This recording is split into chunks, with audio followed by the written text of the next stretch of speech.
name is JC. I'm the Business Development Director with the Tuscarawas County Economic Development Corporation. And this is a newsletter interview. We haven't really come up with a name for it yet. We really want your feedback on that. We need your help to come up with a name. It's a podcast. It's an interview. What is it, Rob?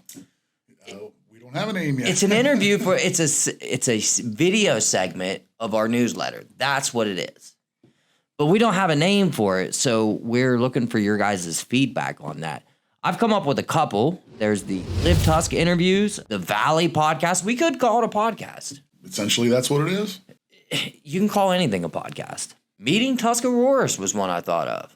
That's not too shabby, right? So please comment either on the website or on our social medias and let us know what you think this thing should be called.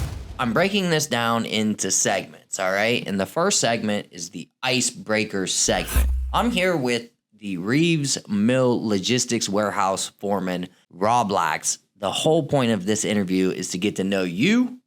And so the first question that I have for you is, what year and where did you graduate from high school? Born and raised in Dover, went to Dover High School, graduated in 1992. A tornado. Through and through. Okay. All right. So big rivalry, Quakers, Tornadoes. You're kind of, I guess, you have no choice but to be a tornado, right? Born and raised. Every year in and out, huh? That's right. What was going on Dover High School, 1992, or briefly before 1992? Paint a picture for me. What does the area look like?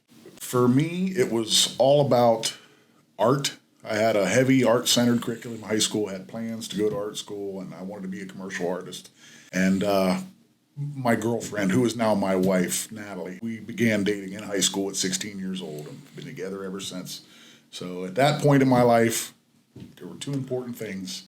Natalie and art? Natalie and art. Okay, pretty cool. What's your favorite band? At that time, yeah, it would absolutely have been Metallica. Metallica. Yes, I'm a big Metallica fan. What's your thoughts on GNR?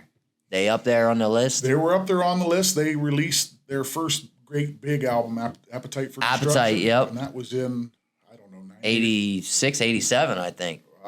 Somewhere in there. The double album was 91, 92. Use Your Illusion, yeah. That's what I was thinking. Yeah. So they were huge. That's the big one, though. Yeah, you're right. Yeah. Use Your Illusion 1 and 2 is like their biggest ones. Yeah. So cool stuff. Now that we've gotten to know Rob Lax a little bit, we want to get to know you professionally. Recently promoted to the warehouse foreman position at the Reeves Mill Logistics Warehouse. How'd you get into distribution? I had a job at Allied Baltic Rubber. 1995, I started there. I worked in production till right about 1997 and was promoted to warehouse foreman there. I kept that job for a few years and then moved on from that, but that was my first position that had anything to do with logistics. One question that I like to ask people, just because it's fun to talk about, if money was no object and you could think of a business idea for Tuscarawas County, give me your pitch. Some people might see this as a bit of a small idea, but it's also kind of personal for me. I lost my brother several years back, and the Tuscarawas River was part of who he was. He loved that river.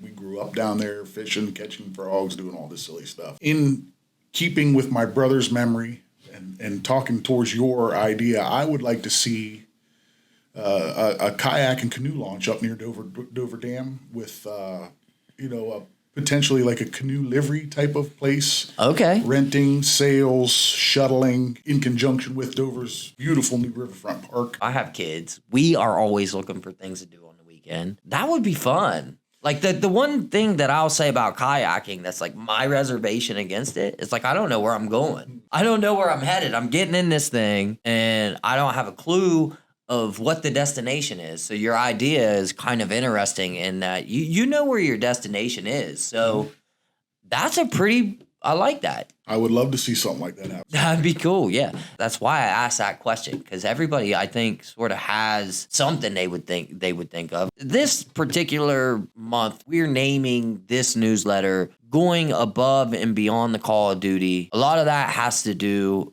with the changes here at the Economic Development Corporation, the changes at the Reeves Mill Logistics Warehouse, which the viewers have the opportunity to read along with this interview. So I have a couple questions that are in the spirit of kind of going above and beyond the call of duty. 10 years from now, what would you like to see Tuscarawas County become? You know, when I was a kid growing up, there were steel mills and manufacturing plants and a lot more of that type of stuff in this area.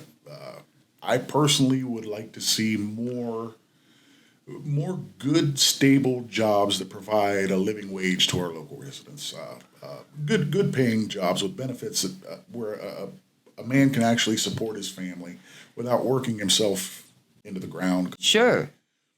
Definitely a return of business and industry to our area. Yeah. I mean, I think that the thing that you're talking about is it's a local issue. It's also a national phenomena.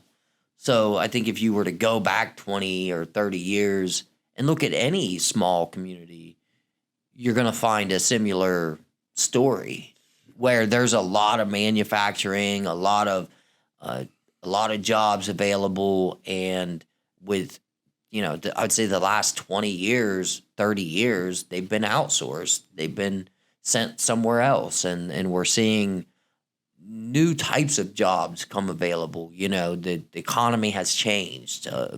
So that's bring back manufacturing, you're saying. Bring back manufacturing and pay the people doing the jobs well enough to afford the products that they're making. My final question, if you had to give a kid coming out of high school and entering the workforce advice, say a kid, 18, 19-year-old kid's coming out of high school, and he doesn't know quite what he wants to be, but he knows he wants to be a leader.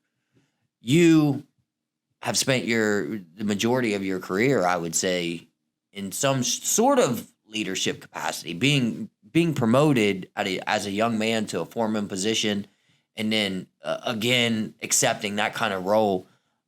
I see you very much as a leader. So, what advice would you give to a kid, just entering the workforce that wants to be a leader? One big one is don't be afraid to accept the responsibility of being in a leadership position.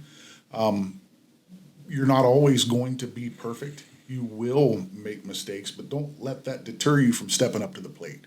I think people learn the most through their mistakes. Don't be scared to take the reins and take charge. You're going to take some lumps along the way, but you're also going to learn your most valuable lessons in those mistakes. And another thing, you don't always need a college degree. There are plenty of good jobs in service industries, in the trades, where you can have an impact on your local economy and make enough money to support your family. Rob, blue-collar jobs nowadays, this is no kidding, they're paying more because so few people are in those areas now. I've heard of, in certain areas, plumbers and carpenters making like ridiculous sums of money, like $200 an hour to be a plumber. I mean, so your advice is right on point. And when we talk to local business leaders, one of the things that they have a hard time with is finding that demographic. Yeah, those type of jobs are invaluable to a modern society. You need people to build the homes, to provide the power, to lay the plumbing, to do all that type of work that's required. And if we don't have good, smart, hardworking people doing those kind of jobs, well, then, what are we really doing? Good stuff. Well, Rob, we appreciate your hard work. We appreciate you taking the moment to come and talk to us. And don't forget, we need a name for this thing. So if you got a creative name, we're hoping to build this out and make this a little bigger and a little better. I got some meetings next week with some local podcasters. We're gonna try and make this a little more exciting than it is at this very moment. But you got to start somewhere, right? So if you got a good name for our video interview segment for the monthly newsletter of the EDC, do not be afraid to share it. And once again, Rob, we appreciate you coming on and talking to us. So, all right. Thanks for having me. You bet.